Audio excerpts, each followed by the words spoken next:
Videomuza hoş geldiniz. Bu nedir? Hə. Yani çok herkese selamlar dostlar. Yeni Free videomuza daha hoş geldiniz. Dostlar bu ürünleri hesap inceleme oyunu. Gördüğünüz gibi dostlar elimdeki 2 seviye Evo ve bu hesabı aldım dostlar.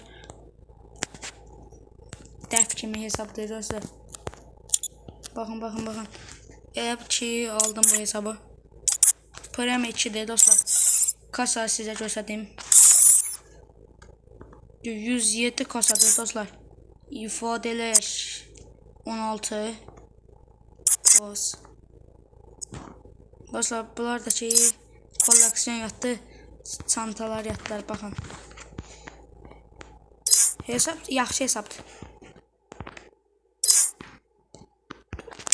Hiç bunu görmemiştim. Bu da geçeydi. Ondan yoktur. Koy. En önemlileri. Koylar olur ya 36 da. Bu da müzik. Araçlar. Def.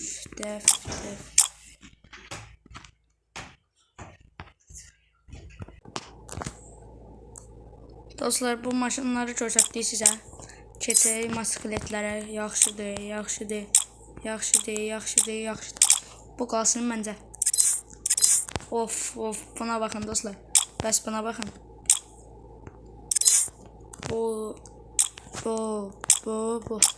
Hesap çok qəşəng hesapdır dostlar. Pis də demək olmaz. Aha bu cür qəşəngdir. Profiller dostlar çoxdur.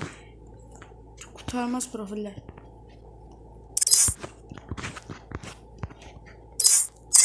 Bunlar da belə kartlardır. Ön kartlar. Gördüğünüz gibi dostlar hesap belədir. Ayda əlim nəydədir? Kombinim. Kombinim pozulmaz. Bakın. Qara gözlüyat da var hesapta.